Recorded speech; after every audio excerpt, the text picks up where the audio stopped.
Fala, meus amigos, estamos começando aqui mais um vídeo do canal e hoje a gente vai falar sobre uma declaração da Boza, né, que é a esposa do Bozo, a Michelle Bolsonaro, que numa reunião lá do partido dele, do PL, enfim, né, fez críticas, ou melhor, né, fez ali fez uns comentários meio bizarros em relação ao Flávio Dino, acusando, vejam só, o Flávio Dino de ser cristão, quer dizer, de não ser cristão, né? De ser comunista e, portanto, não ser cristão, o que seria, né, no entendimento completamente bizarro dela, uma característica fundamental para fazer parte do STF. Então, para quem não sabe, aí, o Flávio Dino já foi indicado pelo Lula para ser o próximo ministro do STF, para substituir a Rosa Weber, certo? E, enfim, a Michelle Bolsonaro fez esse comentário bizarro aí, a gente vai pensar um pouquinho isso aí. Vou ler a notícia para vocês aqui, vamos pensar, a questão principal é essa, né?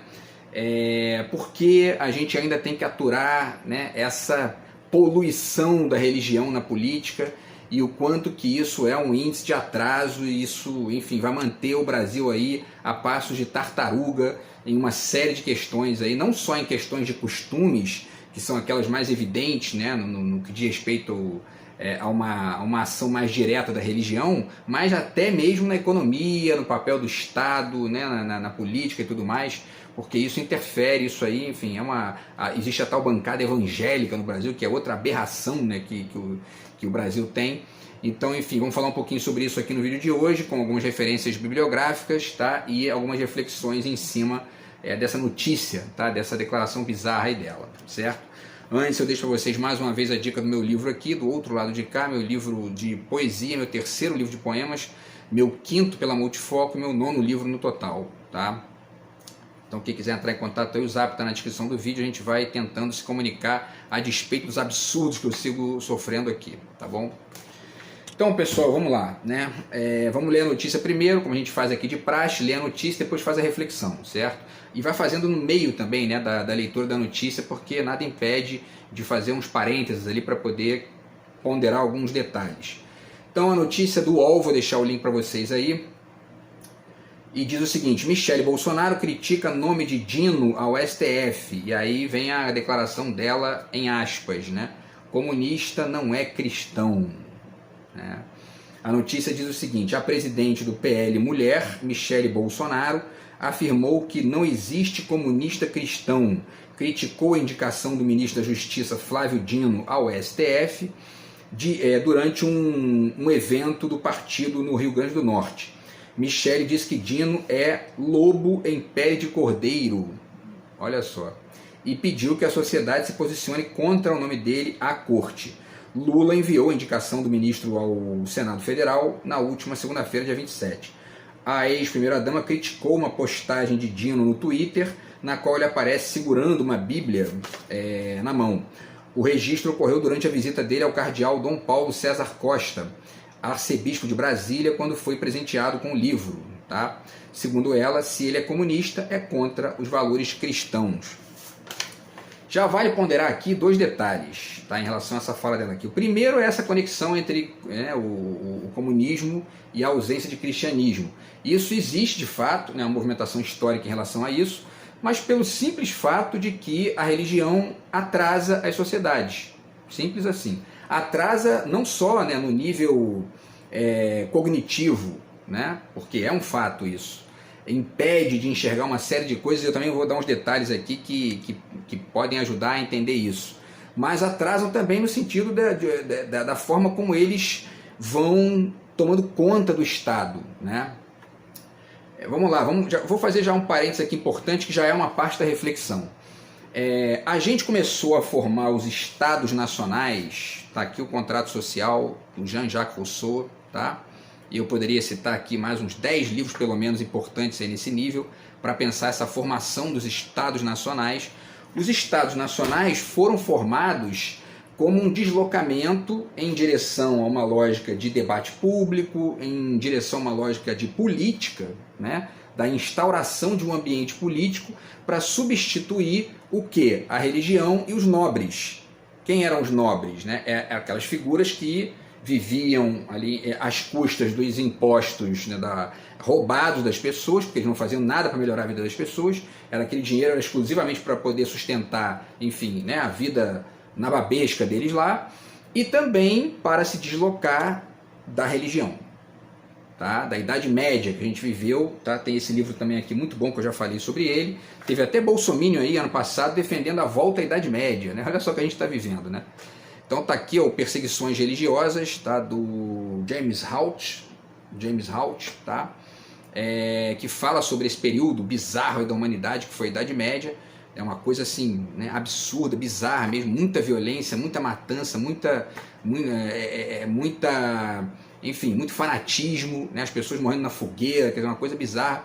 E, enfim, e os Estados Nacionais e a instauração dos parlamentos, a instauração da política, né, como ali um jogo que ao mesmo tempo é um debate, ao mesmo tempo ali é um confronto de ideias, se instaurou para poder superar a religião como figura dominante na sociedade. E aí a gente começa a ter, né, em alguns países que ainda sustentam a maioria religiosa, uma intromissão violenta da religião na política, porque eles estão ali o tempo todo querendo ganhar espaço, manter espaço de poder e, enfim, ganhar ali os seus, né, ter os seus interesses, enfim, satisfeitos por conta disso, tá? A gente percebe isso, inclusive, com essas isenções de impostos, né, que as igrejas evangélicas ganharam, e agora ganharam até mais agora, né, porque pressionam e o povo coloca, né, evangélicos e cristãos e, enfim, né, fanáticos religiosos no parlamento e, enfim, eles chegam lá e fazem o quê? Eles atrasam a vida das pessoas, né? Então, e aí atrasam também o bom funcionamento do Estado na direção de uma lógica mais ampla, de uma lógica mais, né, inclusive conectada com a ciência, conectada com a educação. Essa gente fica ali atrasando a vida dos outros. E também eles estão ali o tempo todo lutando, né, enfim, militando para limitar a liberdade dos outros. Também tem isso, né? E aí essa parte que eu estou citando aqui é a parte dos costumes, que estão ali para tentar aprovar leis que limitem a liberdade das pessoas, enfim, né? Tem sempre aqueles retardados que carnaval é pecado, não pode isso, não pode aquilo, num âmbito que não é da alçada do Estado, né? Então, enfim, esse tipo de coisa só atrasa, só atrapalha o andamento, aí, a evolução do país, né, enfim, para uma perspectiva mais ampla. Ainda nesse particular, vale citar aqui uma coisa interessante que eu estava pensando ontem. O Roberto da Mata tem esse livro aqui, tá, que é o que faz o Brasil. E um dos capítulos aqui desse livro ele fala sobre religião, né? Ele fala sobre a religião no capítulo, nesse capítulo aqui, ó, que começa, é o capítulo 8, né? Na página 109, tá? Os caminhos para Deus. Ele vai falando e tal, e aí ele cita uma coisa aqui que é quase que um lugar comum, né? Que é o sincretismo religioso do Brasil.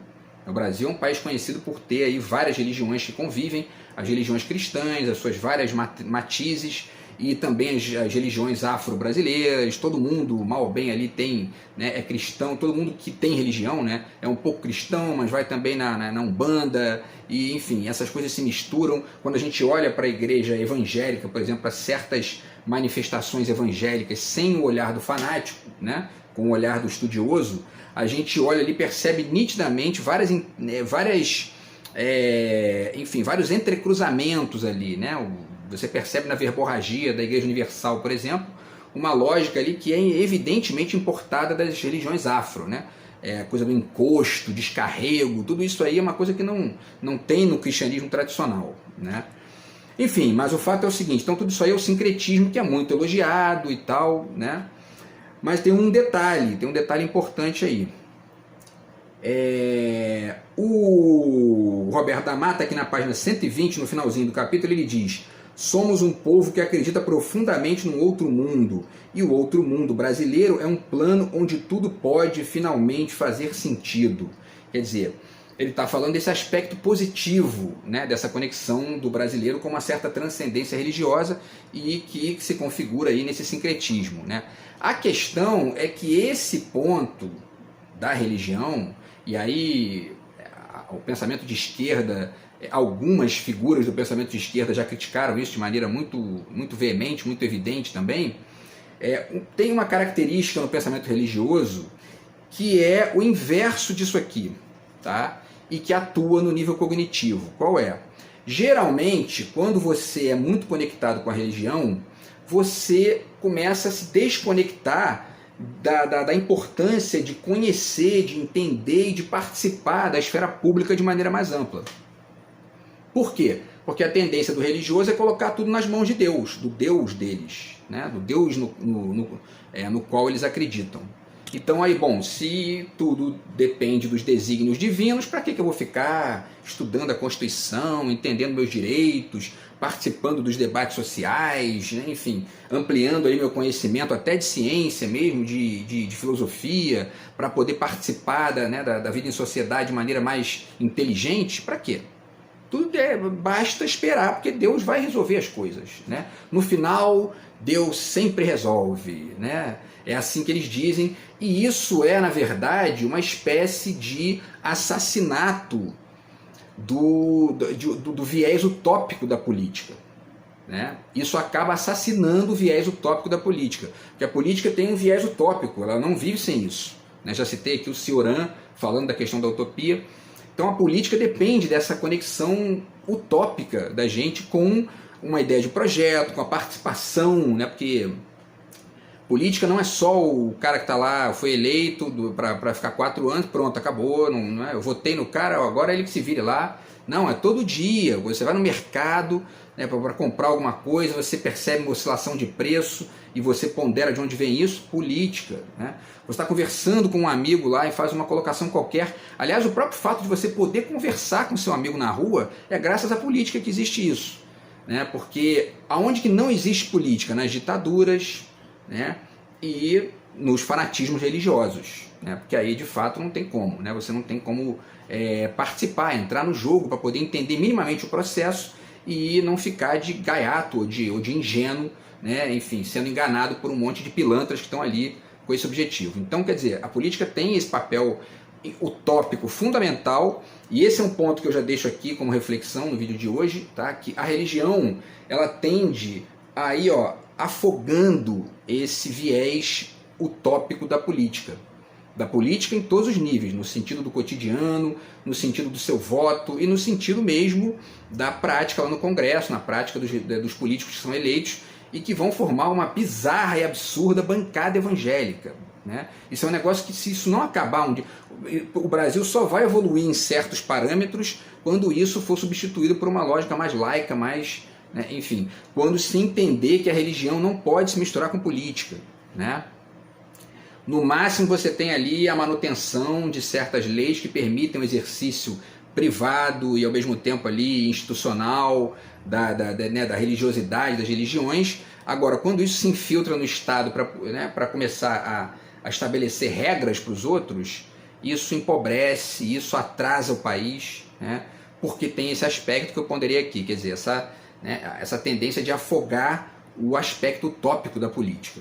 Tá? A religião impede porque o religioso, a pessoa que é conectada com a religião de maneira realmente forte ali, ela tende a abandonar essas coisas. Não, o importante é, Deus resolve, né? No fim, Jesus vai resolver tudo, né? E você acaba, enfim, né, se eximindo da responsabilidade de entender os processos de maneira mais ampla, que é uma responsabilidade cidadã, uma responsabilidade filosófica e política, né, no sentido amplo do termo. Tá? Então, de qualquer forma, tem um aspecto interessante nesse sincretismo, tá, que o Roberto da Mata cita aqui, mas também tem esse outro lado aí que a gente tem que sempre estar ponderando, né, para poder não perder isso de vista. Tá?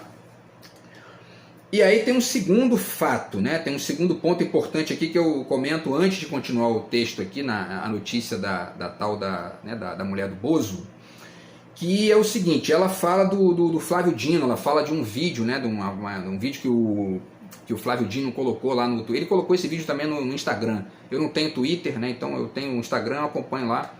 E eu acho que tudo isso que eu acabei de falar aqui agora serve tanto para a fala dela quanto para o posicionamento do Flávio Dino, né?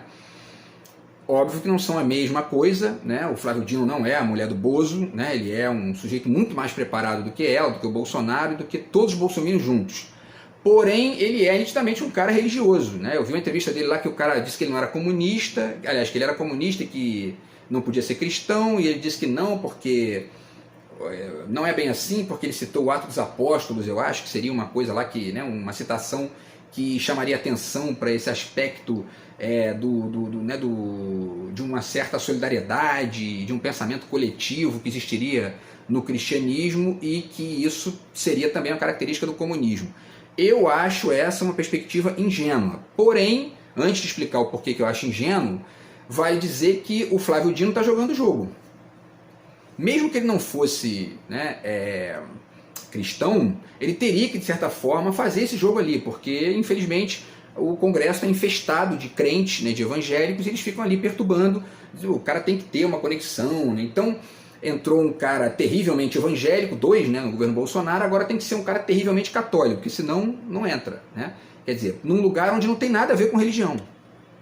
Então, enfim, tudo isso é uma bizarrice brasileira, né, que tem que ser superada de alguma forma, tem que ser ampliada aí para a gente poder sair disso, né? Porque o Flávio Dino... E aí um outro detalhe aqui, tá, que eu acho importante também de deixar registrado. Esse tipo de pressão que um sujeito como Flávio Dino sofre ali, ele acontece quase que exclusivamente quando a esquerda governa e escolhe alguém ali. Por quê? Quando a direita governa, ela tem maioria no Congresso, então não precisa barganhar essas coisas.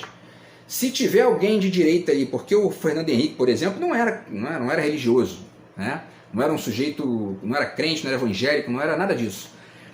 E colocou gente do STF ali. Mas essas pessoas, né, a direita, ela não precisa barganhar, não precisa fazer esse trabalho ali chato, né, desagradável de ficar fazendo tipo, né, para quem? Para essa maioria de direita que está ali e fica pressionando, né, para poder aprovar ou não certas pessoas ali. Então isso acontece quando a esquerda está ali. Então essas exigências, mais uma vez eu chamo a atenção, nosso próximo passo civilizatório tem que ser tirar a maioria da direita no Congresso e no Senado, nas câmaras municipais e nas prefeituras, nos governos de estado, porque senão isso vai continuar eternamente, tá? E aí, bom, voltando aqui à fala do Flávio Dino, né, para poder comentar esse trecho no qual ele fala sobre a questão lá da relação do comunista com o cristianismo, eu acho essa uma perspectiva ingênua. Por quê? Porque o comunismo, apesar dele estar conectado com a ideia de comum, ele não tem nada a ver com o cristianismo, absolutamente nada a ver. O próprio cristianismo também não tem exatamente a ver totalmente com a ideia de comum. Muito pelo contrário, né? A história do comunismo, do cristianismo, mostro mais uma vez para vocês aqui, leiam esse livro.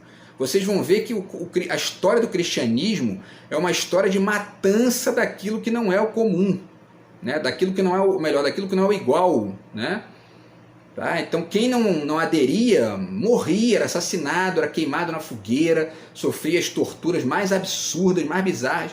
Então essa associação que se faz do cristianismo com a ideia de comum, de comunidade, de solidariedade, blá blá blá, isso diz uma parcela ali do cristianismo e ao mesmo tempo carrega um perigo, né? Que é o perigo da gente começar a esquecer que historicamente o cristianismo nunca foi isso, né?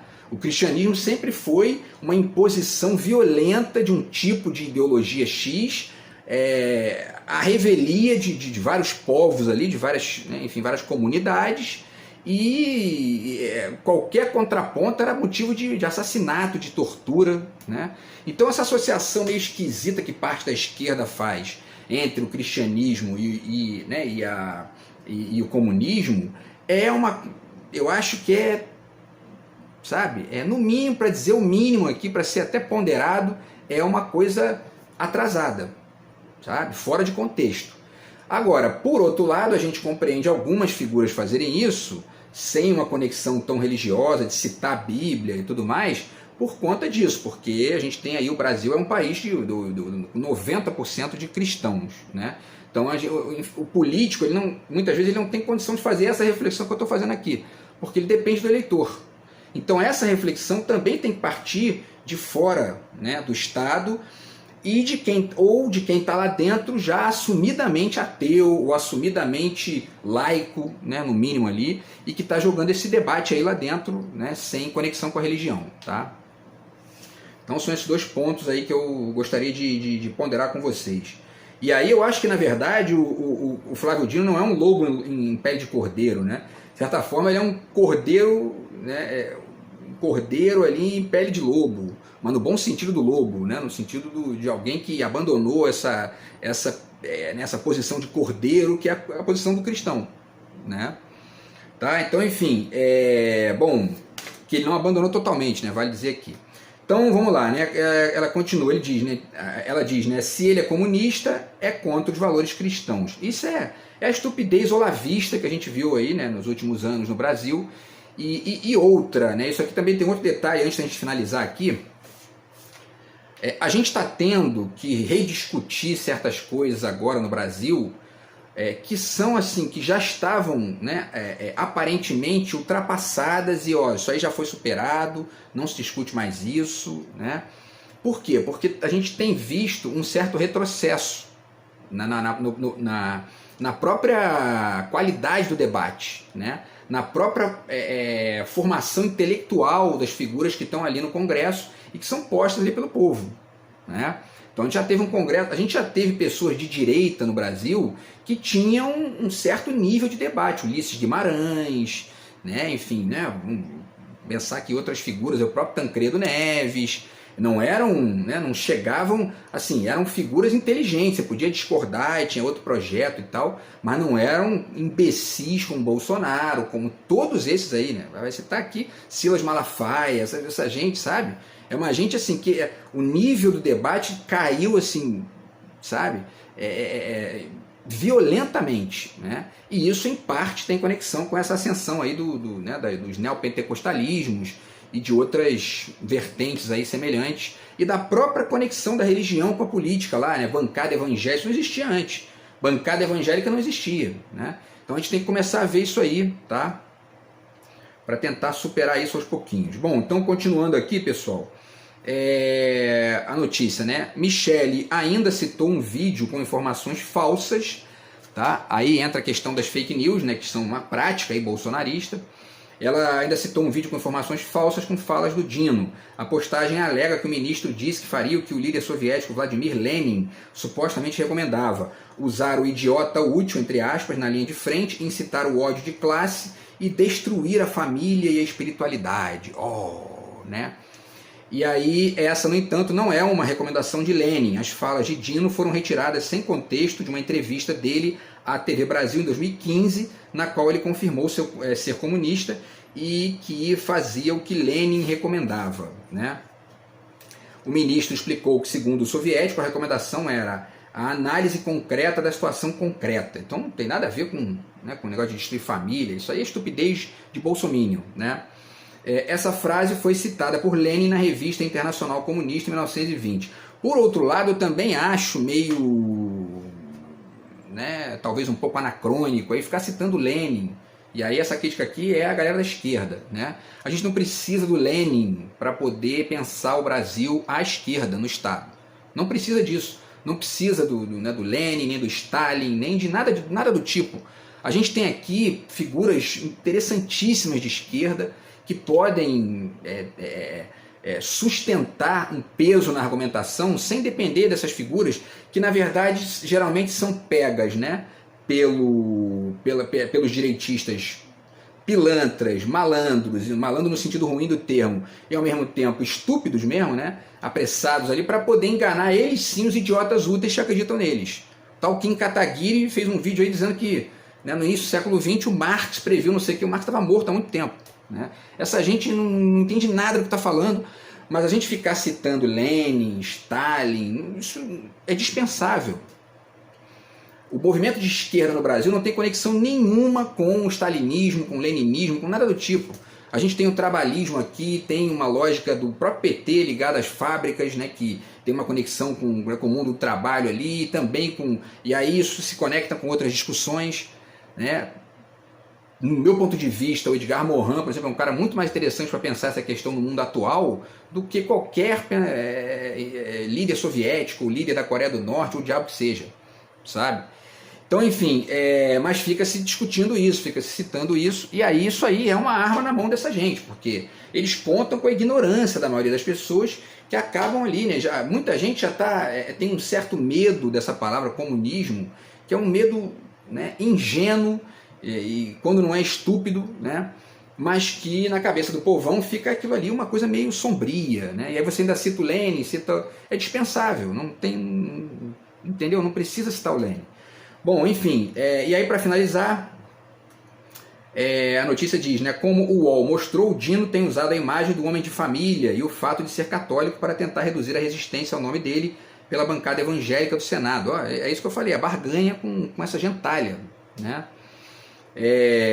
Aliados do ministro articulam encontros entre ele e os senadores conservadores, né?